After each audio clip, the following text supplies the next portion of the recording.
Welcome to Teachers Who Don't Feel Like Dancing in Front of Their Students. I think the title of this thing was Movement for Teachers That Don't Like to Dance. And today I'm joined by the incredible Franklin. Franklin, how are you doing today?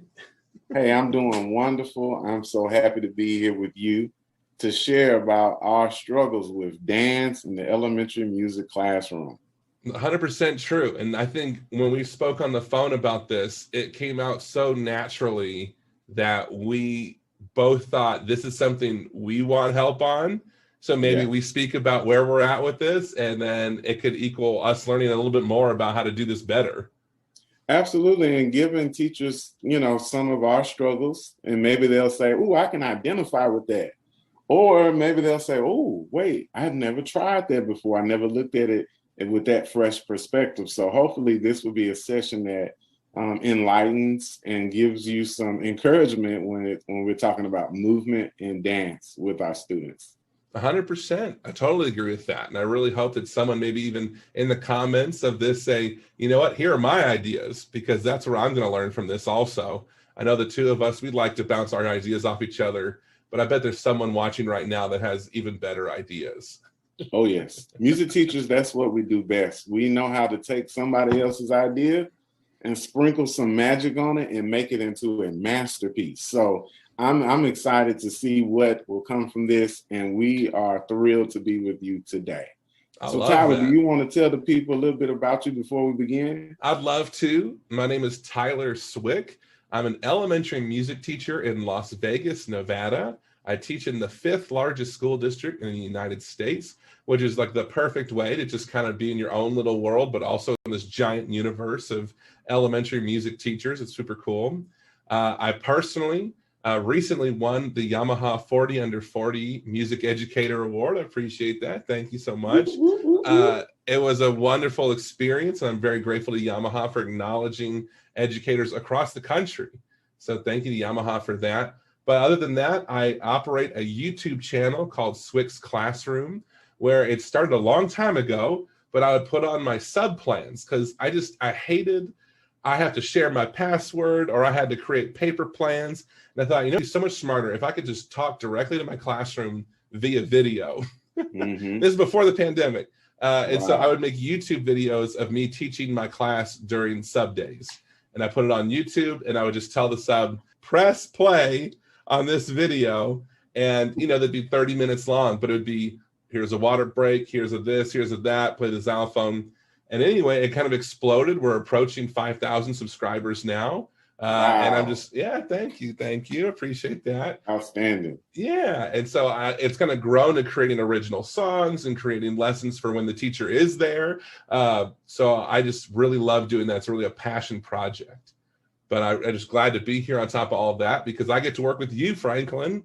Franklin, Can you tell us about all the things you're up to and who you are? Hey, everybody. I'm Franklin Willis. This is year 13 for me in music education, with 11 of them being in the classroom, both elementary music and middle school general and choir. And now I serve as the instructional coach here in Metro Nashville.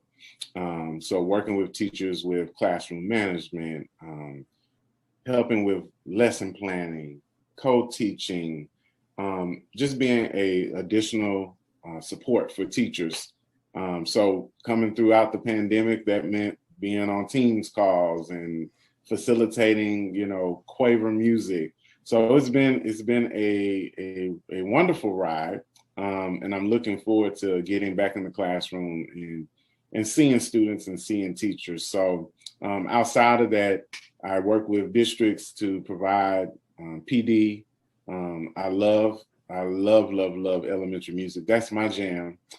So creating resources for teachers to use, lesson plans, arrangements, songs, and just giving back to music education what it's given it to me. So just sharing my passion, my love for music, and connecting with music educators. So that's the very, very short story, because we know you want to get to our title. We know that you want to hear about this dance stuff. So let's get into it. Enough about us. Let's get into it. So dancing, and I know we use the word dance often because it's what it is.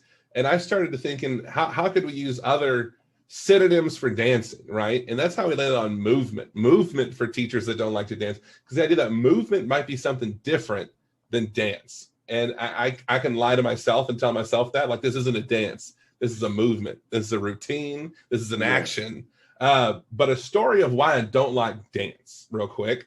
When I was in high school, the production of Stomp was moving to Las Vegas. They were opening up at the Planet Hollywood, and they're going to do what I didn't know at the time was going to be a very short run at the Planet Hollywood. But I still saw that as an opportunity to audition. I was a percussionist at the time. I could hit things like no other. And so I wanted to go into that and land a small role in the show somehow. And so, believe it or not, I got permission from my parents to skip school and go audition for Stomp. And when I got there, day one was all drumming. So I'm in line with 100 professional dancers and young people, fit people, people who definitely look like they need to be in Stomp. And day one, they give us drumsticks and they go, okay, keep a steady beat. I can do that. Okay, cool. Make up a drum pattern. I got this. Improvise a solo. Woo! I thought, this is over. I got this. At the end of that session, I got a call back. I go to school after that, and I start telling all my friends, I got into Stomp. I'm in Stomp. You wouldn't believe it. You're going to see me on stage come when this show starts. The next day, the entire audition was tap, ballet, improvising dance, flexibility. Can you do jumps? Can you do flips? Can you do spins? And it was the most public and embarrassing thing I think I had to go through, as far as being next to somebody whose life achievement is all the dancers that they can do right now. And I'm just looking at them going, oh, man. And this, I think it triggered this shock in me of like, I think I'm done dancing. I'm done moving for people. I'm done making any kind of attempt to look cool while dancing in front of people. And so that was I'll say my moment, my life-changing moment of, I got judged so hard on my dancing on that day. I'll be honest, I didn't get a call back. That's fine. I had to go to school and explain how it just didn't work out at Stomp. But that was what started. That started my, I think I'm done dancing kind of phase of my life. Now, unfortunately, it lasted a long time. But to this, hopefully, is our combat of that. How do I trick my brain into thinking this isn't dance, this is something else? Franklin, do you have anything on lines of like, why don't you dance, or why don't you want to dance in front of students in your classroom? Well, for me, it was the disconnect of the folk dancing and the current dance, right? So if I teach them maybe something like 7 jumps or, anything like that, I could see that the energy was not there. They were not all the way into it. And so, I found myself like, okay, how can I mix in their culture with what I'm trying to teach? And so I'm trying to do the floss. I'm trying to hit the whip and nay. And they're like, Mr. Willis, please stop. No, what are you doing? And so it was an opportunity to open up the conversation to get kids to show me, okay, well, what movement are you doing? How can we incorporate that into our music class, into the curriculum that we're doing? So I love to dance, but it was hard for me to bring that passion, and I shouldn't say hard to bring the passion, but to share the connection. Because the dance that I considered to be fun and cool, my kids were like, yo, don't do that no more, man. Like, hey, no, Mr. Willis. So bringing that connection, and it took a lot of trial and error. It took a lot of, okay, we probably won't do that one again. But actually having them voice the dances that they're doing, having them connected to the music, right? And having them to create on the spot, it created that harmony, and it made for fun times when we're thinking about movement. Absolutely. I love that. And you really hit on something about the passion. You as the educator are passionate about whatever lesson you're bringing to the table, but you noticed that the passion did not go any further. It did not a student didn't come back and say, that is exactly what we wanted to do, or you didn't see that love, and that's how you knew to adapt. Yeah, and another story for me as we get to the next section of this is Dr. Renee Boyer did a session at the Tennessee Music Educators Association conference maybe 3 years ago. And she taught us what was then, well, I knew it was the Cupid Shuffle because I saw her to the right, to the right, to the right, the right. But some folks who didn't know that, they thought they were really learning a folk dance, right? They're like, oh my gosh, I love this. Now kick, now kick. And so we're turning and doing all this. And so then she turned on the track. And it was like, boom, we had fun. People were moving, they were dancing. Wow. And so after we sat down and she said, how come we're not doing this with our students? Is this movement? Is this dance? Is this form? It checks all of these things, wow. Right? So we have to get out of our comfort zone and allow ourselves to embrace this new music, this new culture, and still let our kids have fun. So ever since that session, I've always looked at movement so different. It's not just about, you know, the do-si-dos and the kickball change, right? That's the more European way to look at it. But our kids are experiencing dance while they're standing on the bus stop. Right. They're doing dance battles, right? At the cafeteria table. So all of this, they're moving, but somehow when we get in the music room, and I'm guilty of it too, we like want to make everything so formal and we want it to fit in a box. So going to that session is like my eyes opened up to, wait a minute, we can do movement. It could look so many different ways. Right. And so go ahead, Tyler, I'm sorry. Something I love that you hit on is that students are seeing dance everywhere else. And we, of course, struggle with that with music because they hear music everywhere else. It's in their video games. It's on their television. It's on YouTube. And then when they come to our room, you go, okay, now we're playing a xylophone. And they go, where else in my world do I see a xylophone? And we already have that battle. But dance is kind of that same battle all over again. When they see dance, they see large groups doing intense dance moves. They see America's Got Talent, and they're throwing people from one side of the stage to the other. And then when we say dance is also this, there's a disbelief.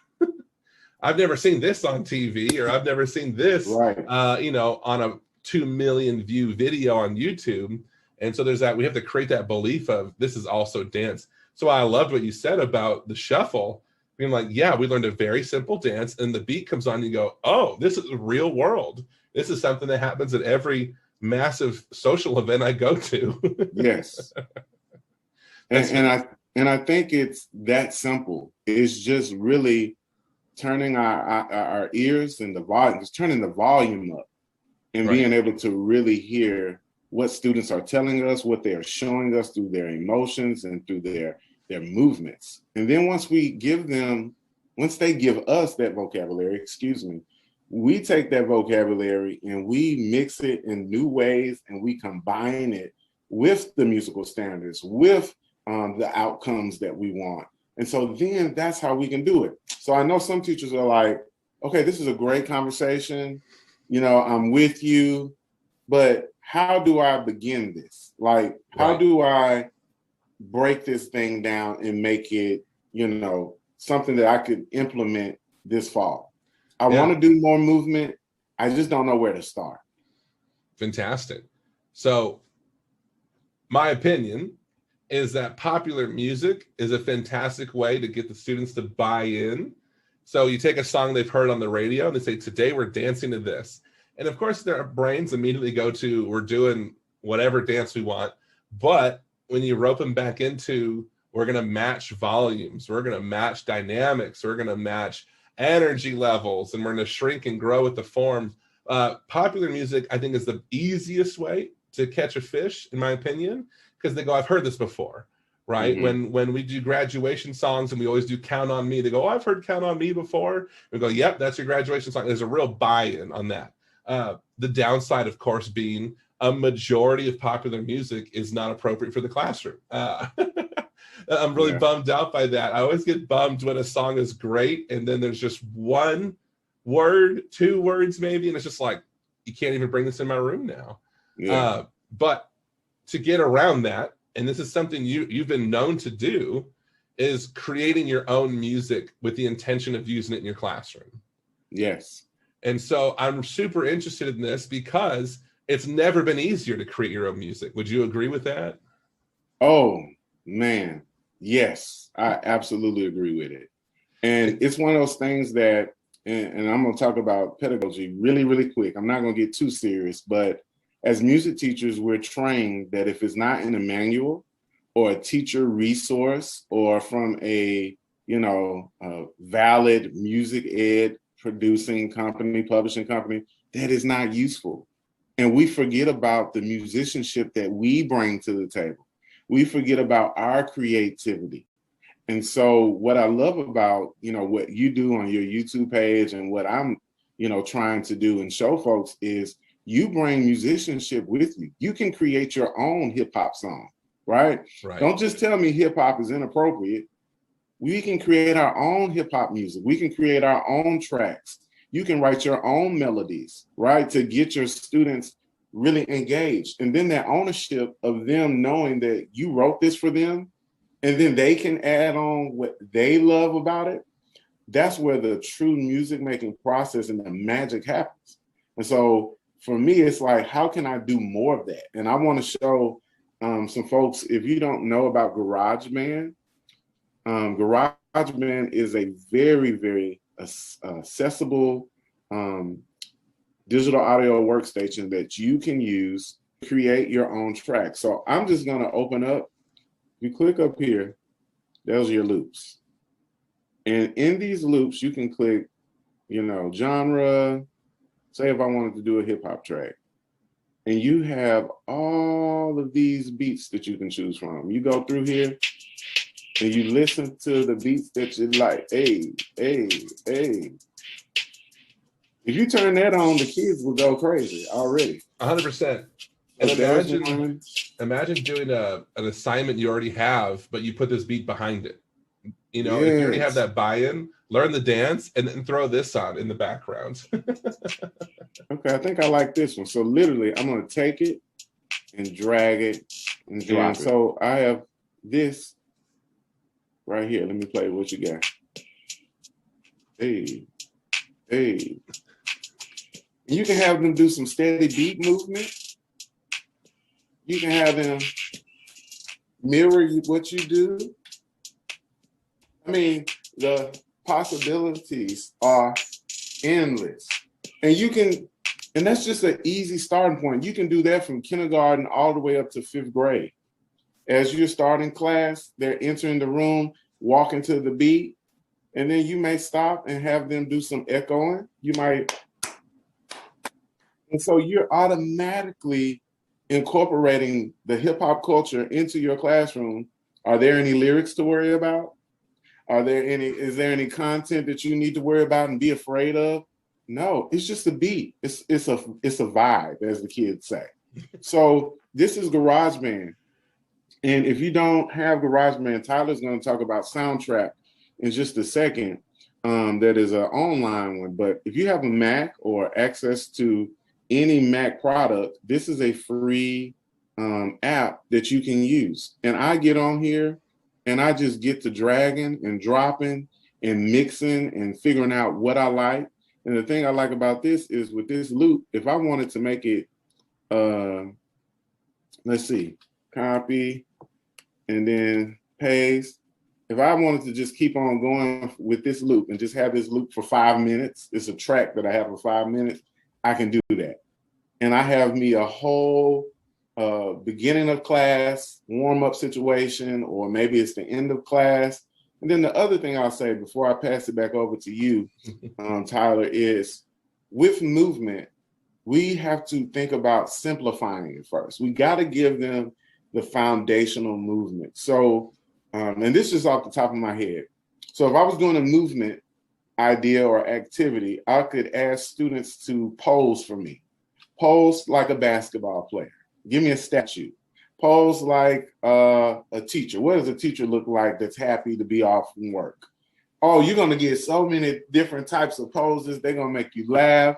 Give me a poser of a hip hop graffiti artist as if they were getting ready to draw.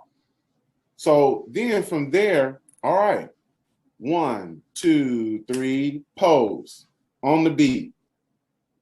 1, 2, 3, pose.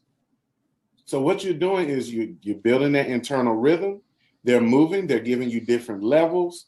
And then as you get ready to go to the next part, all right, this time I'm not going to count 4 beats. You have to pose on the beat every time. So 1, 2, 3, 4. 1, 2, 3, 4. And then you bring them together. Can I get 4 students to show the whole class what you created? Right? All right, everybody choose which one you like and do it with them. So what they're doing is they're picking up the language, the movement, the body from other students. They're getting to see other students shine with movement. And so what you're doing is building their vocabulary and their capacity for what to do. I just gave you a whole 15-minute, 20-minute lesson just right there. And all I did was drag and drop from GarageBand and then started to introduce the movements to the kids. Last thing, if that is just too big for you and it's doing too much and it's too fast, you introduce 4 movements to the kids, right? You can do 1 movement, hands up, 1 movement, hit the whip, 1 movement, you squat down, and then the next movement is just a clap. And so you can do that same process with those 4 movements.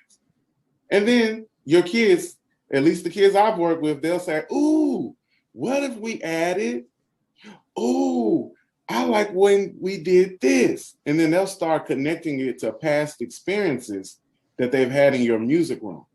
And so what we're trying to get to you to do is see, take off the not the bias, the perspective that movement has to be, I have to do all of the great movements. I have to be a great dancer to get my kids to move. No, you don't.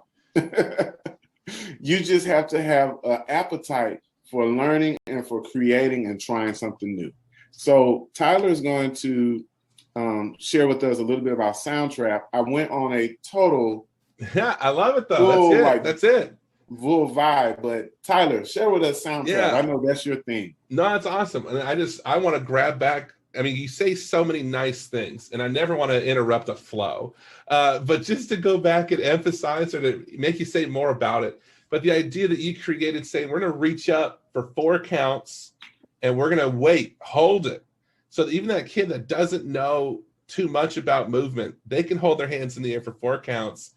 And the next thing was whip. And you got 4 counts of park it here. And then you go to 2 counts. 1, 2, 1, 2. And then your next step when they pull it together is 1, 2. And I feel like the student who absolutely hates dancing can at least go. Yeah. And we're going to talk about grading later, but at least seeing that is that's better than 0 every day.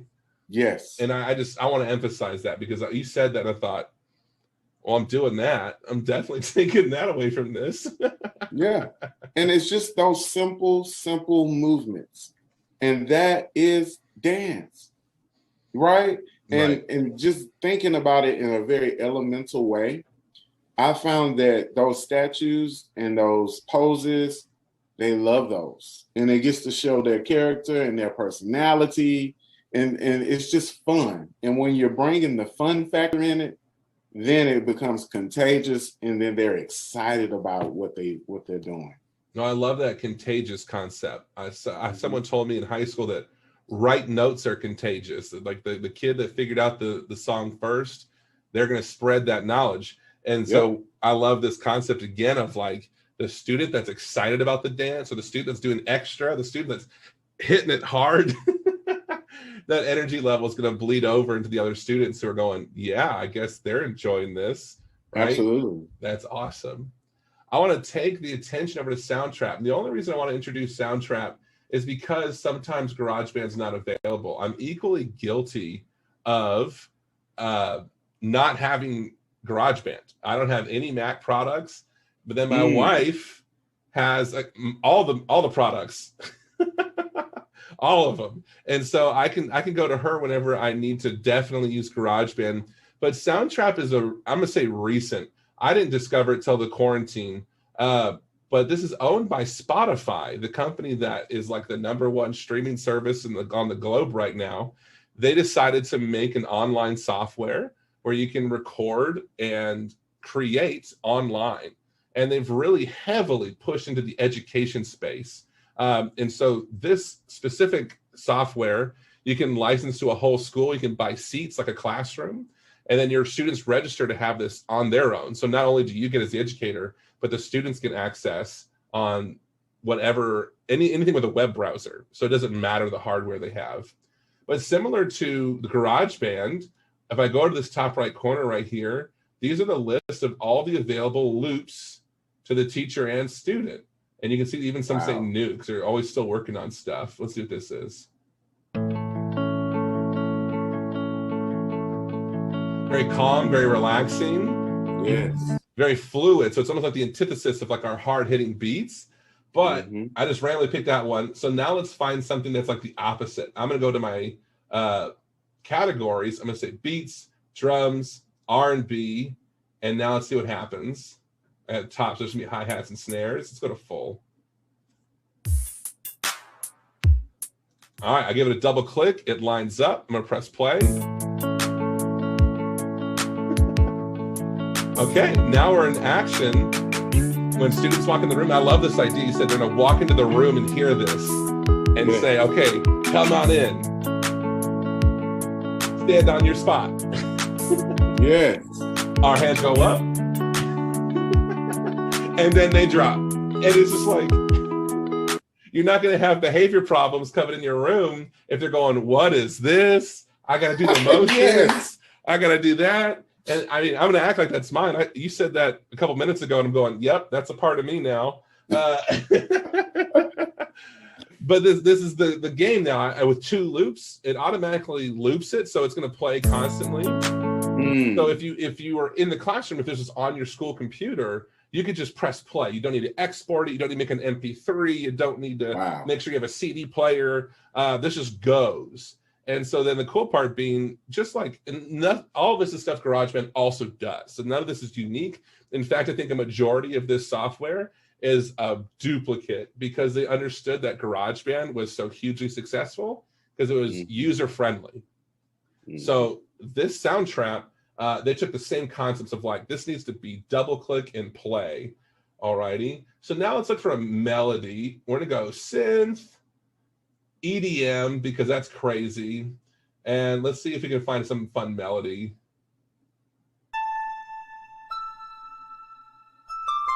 Very calm. All right, I'm just going to go for it. Why not? It might not work. Let's find out together. We have like a minor, okay, maybe we're not in the same key, but I'm taking it.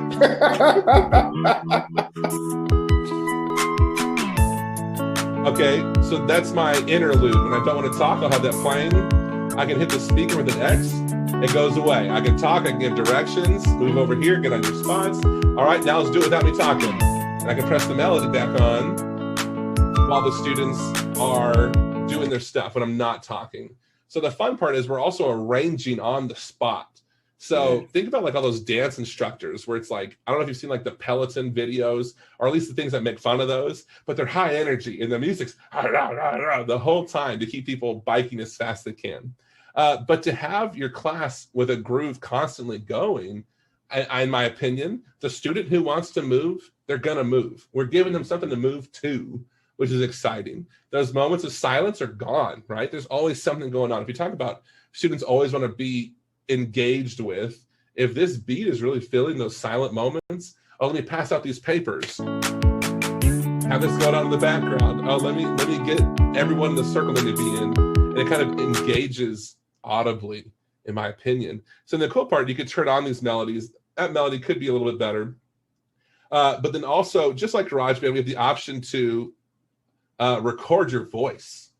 So let's say there's a motion you didn't want to say 136 times.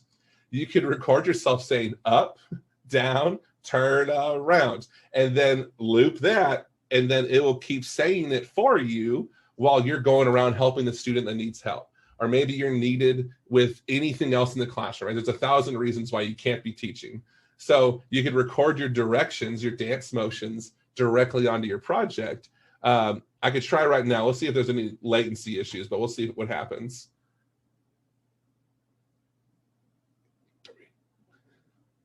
Hands up. Hands down. Move to the left. Stop. Move to the right. Stop. Alrighty. So now my voice is in there. I can go back. Hands up.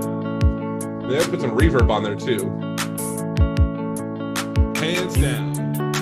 So then these directions can keep going while I'm talking to anybody else. To the left. And GarageBand does this as well. This is not unique. But then I could mute it. I could turn it on so when I'm giving instructions, students can hear me. Okay, great. I see someone in the back is messing with their shoelaces.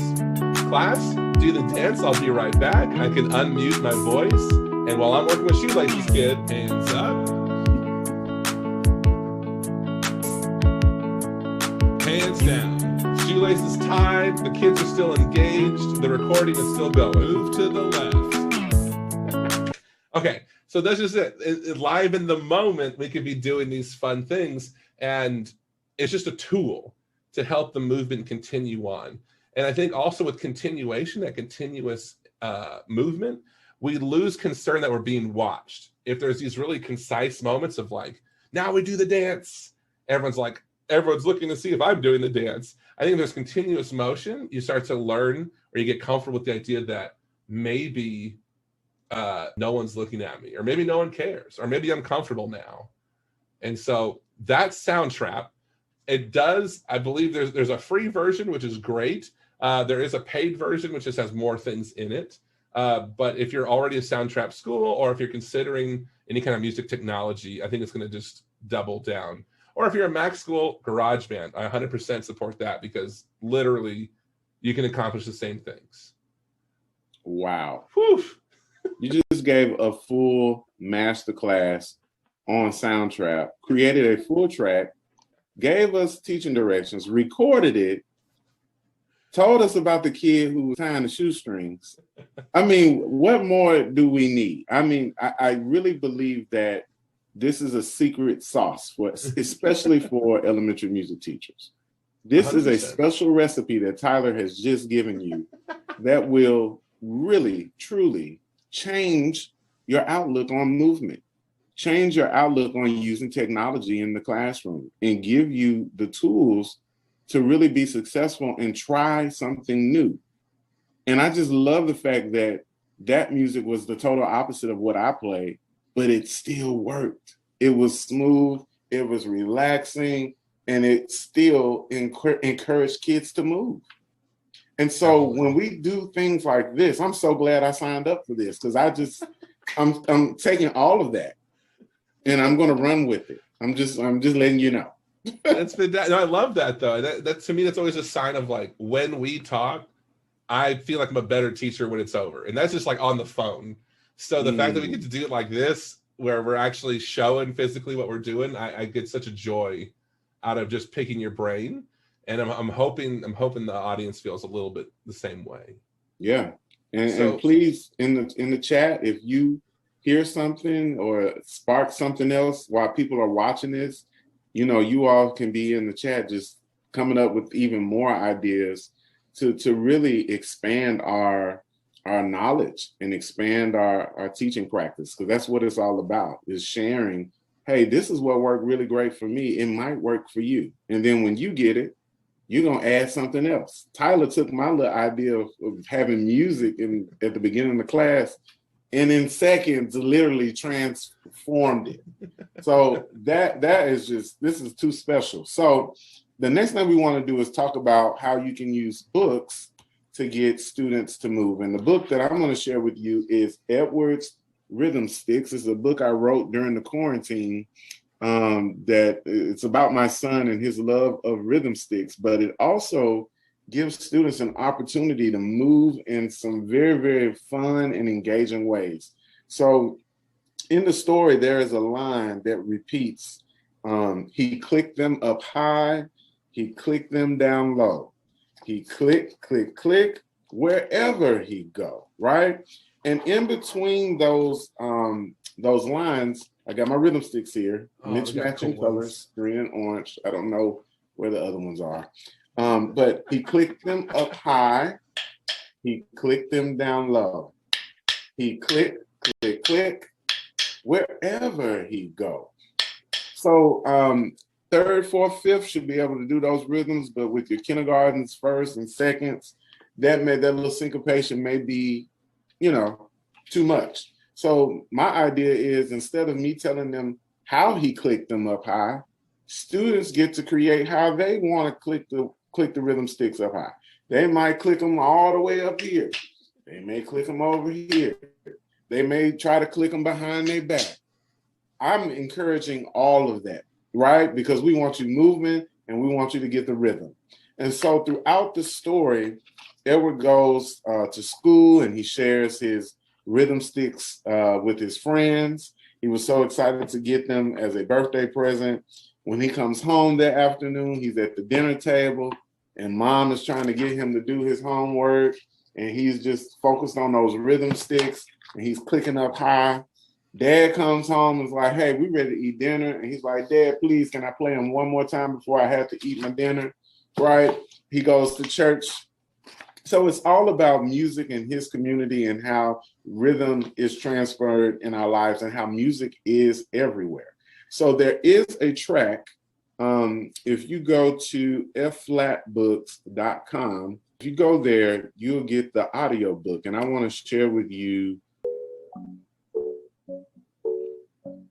So he clicked them up high.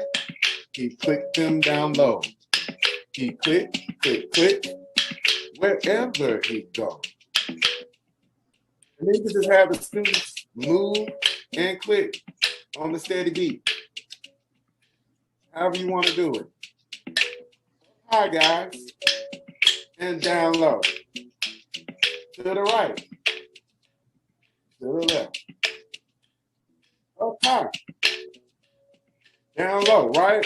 So you got all of these different types of ways that you can move. And if you get that at F Flat Books, it'll have the audio book and then the instrumental should be there as well. But the whole idea is these rhythm sticks, they can have fun. They're moving around the room. I've seen teachers do it and they have like the, conga circle going. And so the teacher's reading the book and the kids are just kind of clicking. And then when the line comes, he clicked them up high. He clicked them down low, so forth and so on. So this is just a great resource to, add to your toolbox. You want your kids moving. You don't necessarily want to do dance steps and you don't want to go through all of the process of learning a movement piece. This works. It works with kindergartners. It works all the way up to 5th grade. Right. And so that's Edward's Rhythm Sticks. And I have to say what a gift it is to have an author kind of on our team. And I'm sure there's many, but to have you on the team of, how many times are we adapting books? Yeah. We're taking a book about this and we're saying, isn't that kind of like the wind chimes? We need 10 more books that are saying, hey, that xylophone, it's the plot of a real book. Or, hey, that metallophone, you know what I mean? And that's to encourage you, of course, but anybody who's hearing this, if you have a book idea, we need it. We need it. Not that I'm tired of going to the library and saying I need this book. Like there are lots of great books out there about jazz and hip hop right now, but I would love for more of our instruments to be the centerpiece of a story. Because we're always kind of the secondary, tertiary idea of we're clapping our hands like the cannons. I'd rather the book be about drums. Yes. So I'm incredibly grateful that you've given our whole community that tool. And I encourage everyone to just give it a try, because it's so much easier than trying to make them believe, pretend the drum's the canon. No, this book is about rhythm sticks. Yes, and to even further that, their flat books, which I said earlier, you will get the ebook option. And it's all online. You get the audio book, you get the ebook, and they have some other awesome elementary stories and books that they just released the last couple of months. If you do want the paperback version, you go to Amazon, it's there. But both of them work. I love the flip book option because you just click it and it works itself. It plays, you can put it on autoplay. The audiobook is reading. You get to move around with the kids. You're dancing. You're having a ball with the children. But I received that word. It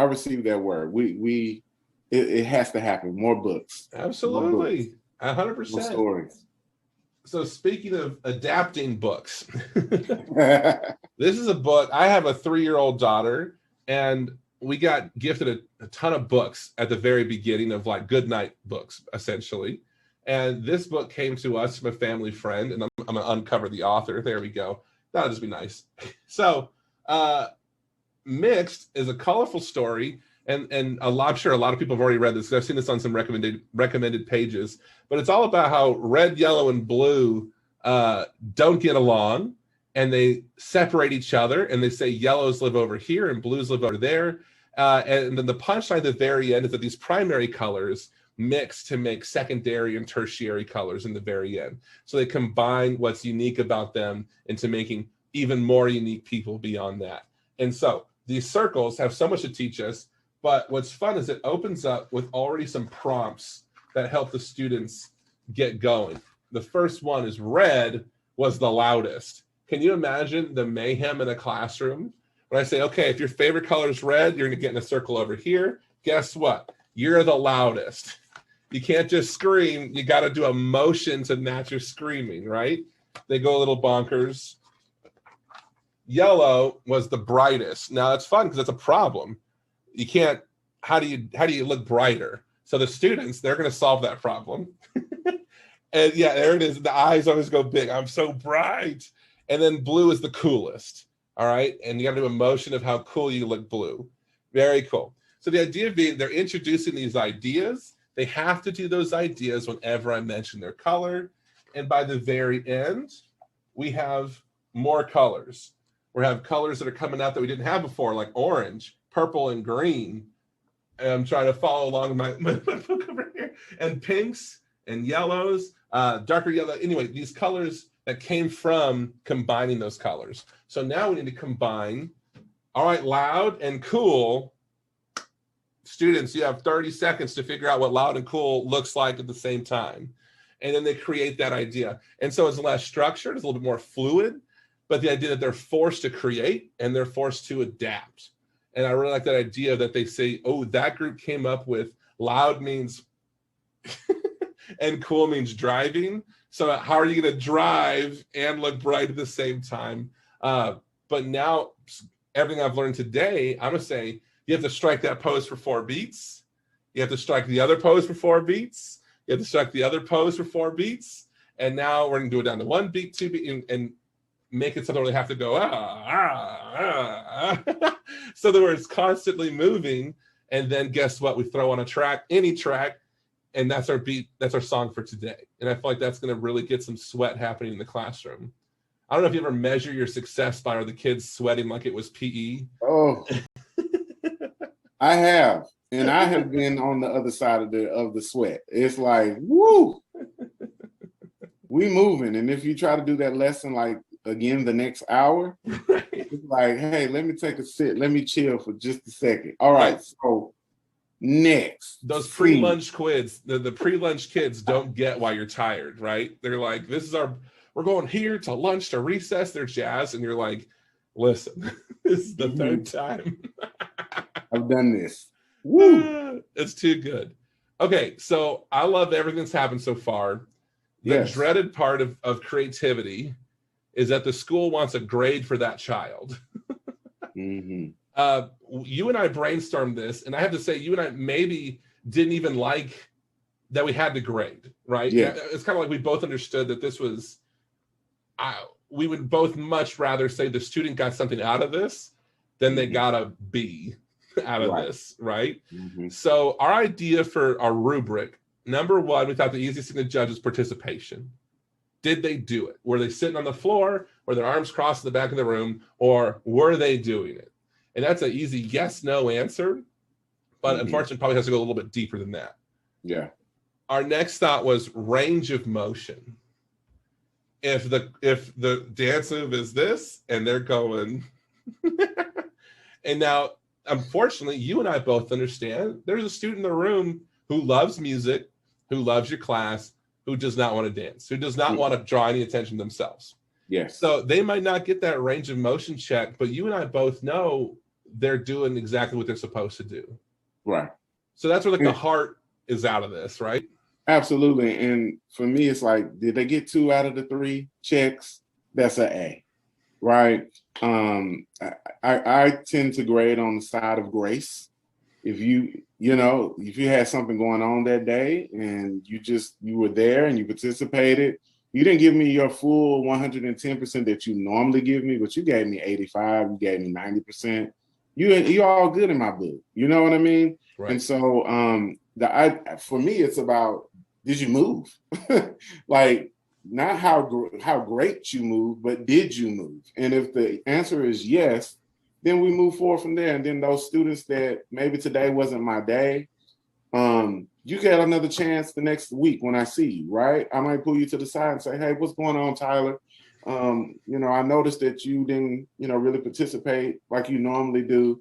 Then that usually gets into, well, Mr. Willis, this happened, or I made a bad grade, or I didn't eat lunch today. And so usually it doesn't have anything to do with us or our classroom. It really doesn't. It has something to do with something that happened that night before, the morning, getting on the bus, conversation with the teacher. And so really having that grace for me helped me in the long run with the end goal of, are they enjoying music? Are they getting something out of this class? I know we have some teacher friends that are like, no, they did not do the do-si-do. They're getting a 0. I mean, for me, that has never been my style or my approach, because I want students to continue. You may not be the greatest, dancer or mover, but you may be a great singer.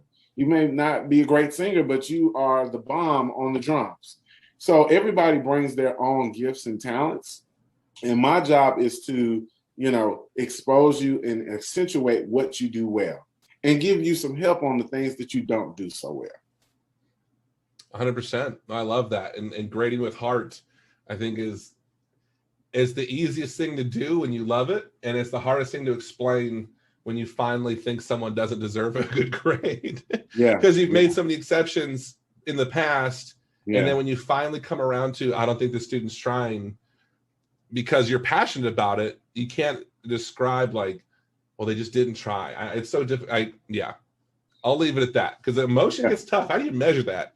The last bit of thought we put into this was, were they involved in the creation process? And that's kind of like the twist of, if they're terrified to kind of get noticed, but you see them in the circle communicating, if you see them giving, they're like, what if we do this? What if we do? That's kind of the saving grace of like, maybe they're not the explosive dancer, but they thought it'd be cool if we did something else. And I speak softly because there's one child in my head that I know is an A student, and this person would never speak loudly. This person would never draw attention to themselves intentionally. And participation is you need a magnifying glass to like notice that they're doing what they're supposed to be doing. A student, but she doesn't meet all of those criteria where she might fall through this gap. So what would save me is this: did she get in the huddle? Did she try? Did she talk? Did she laugh with her friends while you know what I mean? Like, just involved in the process. And I know it looks like participation, but we see participation as, we did the dance move, but is she participating in the conversation? And so that's kind of where I'm just trying to curb and save those students from falling through the cracks. And see, for me, that is the piece that it's more than music, right? Like the connection piece and the community piece. That is what, and I'm a little bit of an empath. I get into my feelings and all of that. But for me, it's like, that is the piece right there. Even if they don't like dance, but if they build that relationship and that community with other kids and other students, because those skills, they'll need those later on in life, right? That's spectacular. And, so. I love that. I love it. So the lessons ended. You had your check boxes. Hopefully everyone got at least 2 checks, and you're tired, you're done, and you reflect, right? You're sweating. You're thinking, man, I definitely don't get paid enough to do this 5 more times this week. And but at the very end of it, you reflect on what worked and what didn't. And I don't know if you've done this, but like I make up enough lessons in my life that I have to write down what just happened, because next August, I'm not going to remember this lesson.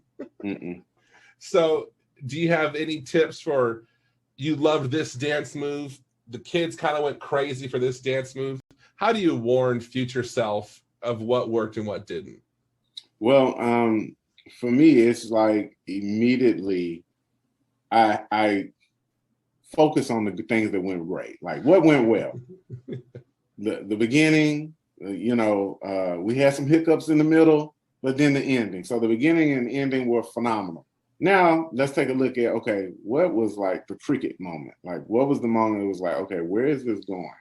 Where the kids started fumbling? Where did I started fumbling? Where were the connections lost? And then from there, you can kind of backtrack and say, okay, when I didn't mirror the movement correctly, or I said this and it was confusing, or maybe I could have had a visual of what the dance supposed to look like all together. All of those pieces the puzzle begins to come together. But ultimately, you have to I love to look at the body language of the kids. If everybody is moving, you see smiles, you see like high fives and fist bumps. And I mean, you can tell by the body language of the class if the lesson is successful or if the lesson needs a little work. So I give a lot of equity into just the feeling, the being of the moment. And usually that doesn't let me down. Using that as my key, and then just putting that down in the file of the lesson, or even like I'll carry around this with me, my little notebook, my little journal. And if I'm working with kids and I'm doing a song, a dance, whatever, I just kind of jot down like, ooh, this worked, this worked, this worked.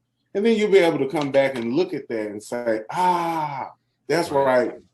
Mr. Robinson's 3rd grade class, they did the dance like this, but Mr. Willis's 4th grade class, they didn't want to do that. They wanted to add this piece. So you'll figure out what system works best for you, but that's what works for me. And I love that. And I'm a little bit more literal, where I feel like I need to set up, like, so I do the same lesson. I'm sure elementary music teachers the same way, but Monday morning is your worst version of that lesson. Yep. And Friday afternoon is the best version of that lesson. And by Friday afternoon, you're predicting the future. You know what kids are going to do. You know when to pause for laughter. It's like a well-oiled late night TV show. Like, you just know what the zips and the zaps are going to be. And at that point, I like to set up a camera and film from the back of the room forward. But that Friday afternoon, I'm going to call it a performance. Where it's well-oiled, it's awesome. And I just filmed the lesson. What did I say? How did the students react? What space did I need? Did I need a chair? No chairs? Did I use boom whackers or not? And just that kind of information. And it just goes in the school computer. And that way I can say, awesome. Next year, I have a file that says like week 19. And it's for me, just being a visual learner, kinetic learner, seeing that video and going, oh, this is what I did. Very cool. This is how I made the room look. And this is how it's so successful. Then I find that Monday morning, I do my best to bring that Friday afternoon energy. Yeah. And you know, the more movement that you do, the easier it will become. Um, when I began teaching dance, movement, any of that, I thought of it as I do, we do, and then you do. Sometimes that works really well. But with movement, they're so ready to go. So if you're doing like an 8 count, by the time you get to that 6 or 7, you already got a kid that's like 1 and 2 and 3, and they're already moving, and you're like, okay, you can't move yet. I have to do it first. And so then it just becomes this back and forth. And sometimes that works really great. And sometimes it's just like, can we move, Mr. Willis? We just want to move. It doesn't have to look exactly like how it looks with you. Can we create our own dance? Right. So then that's when that ownership comes. So whenever I do original movement, I do give them some like already planned steps, but I always leave space for them to create their own movement because it just adds that ownership. And when you have student ownership, they take it and run with it. And then it ends up becoming something way better than I even imagined it could be.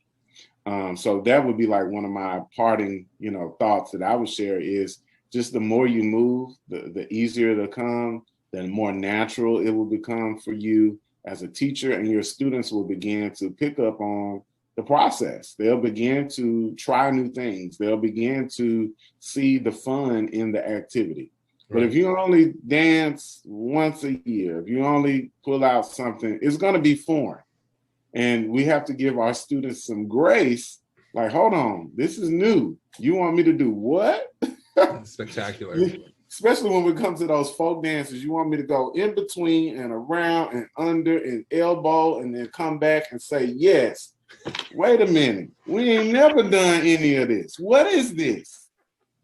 So we have to make sure that we are culturally being relevant in our instruction and make it make sense. That's my thing. If we're gonna do it, make it make sense, make it clear so that I can take it and digest it and be able to move in that way. I love the idea of foreign. It was foreign because there was no preparation that went into that.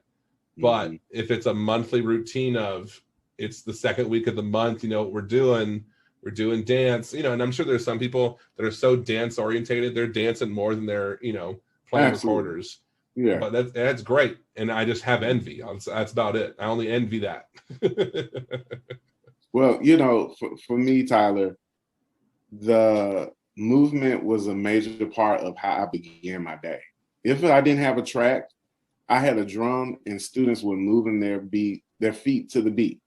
Mm-hmm. It's something about it takes them away from whatever has happened before. It doesn't matter. You're coming into the room, we're starting fresh, music is happening. So every class, kindergarten through 5th grade, music started our day and movement was a part of that.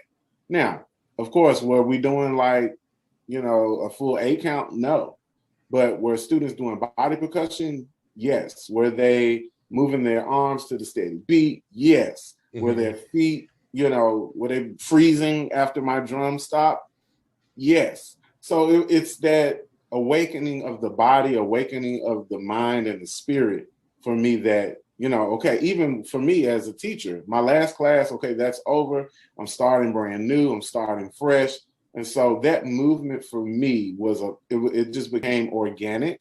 Yeah. And it became something that if I didn't do it, the kids would be looking like, wait a minute, what's going on? So it allowed for them to, okay, here, you take the drum, I'm gonna go answer the phone.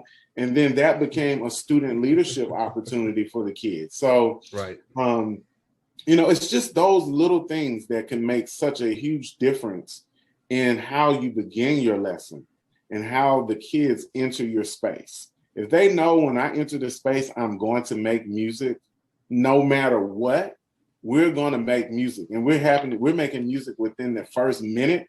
I'm ready for music class. Let's go. Mm-hmm. And Mr. Tyler got the xylophones out too. Oh, it's about to go down. And that is the excitement and the engagement that we want, because then that feeds to our passion as music educators. that feeds to us knowing that we're providing a service that is indeed helpful and beneficial to our kids.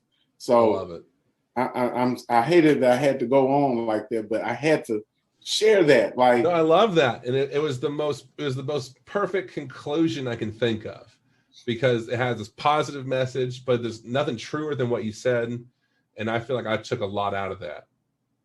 So I can't tell you how much I appreciate this time together, Franklin. It really means a whole lot to get any of your time these days. Man, I appreciate it, brother. And I'm going back and I'm going to rewatch the Soundtrap Masterclass in 5 minutes. He gave us a full Soundtrap Masterclass. So thank you, LMEA. Thank you for having us. Absolutely. We hope that you look at movement a little differently now. And we hope that you will, take some of these strategies and see how they work for you in your classroom. 100%. And I really hope you filled that chat box. It's not too late. Any ideas, anything that helps out. The two of us, we think we know what's going on, but I'm sure somebody else knows what's going on also. Oh, yeah. Oh, yeah. But I appreciate all of your time, and I couldn't be more grateful to have this conversation with you. And I look forward to the next one. Fingers crossed it's LMEA again. Likewise. We're going to do it again. Thank you. All right. Well, enjoy your day, and I'll talk to you real soon. All right, brother.